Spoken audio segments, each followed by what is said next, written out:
Gestivano un'attività di spaccio di cocaina ben avviato la coppia, marito e moglie di origine marocchina, fermata dalla polizia a Massanzago.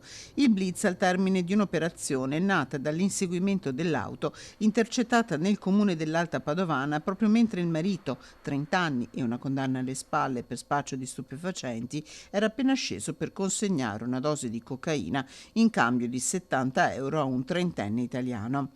Ad attenderlo nel veicolo con la funzione di autista e cassiera c'era la moglie di 28 anni che nascondeva 3.200 euro in contanti. Gli agenti hanno fermato sia la coppia che l'acquirente, che ha ammesso di servirsi dai due da circa un mese. Durante la successiva perquisizione nella casa della coppia in un comune del Veneziano sono stati trovati e sequestrati 4 sacchetti di nylon con all'interno 3,5 di cocaina e altri 2.500 euro in contanti. Per il trentenne scattato l'arresto, convalidato dal GIP del Tribunale di Padova, la moglie è stata invece denunciata.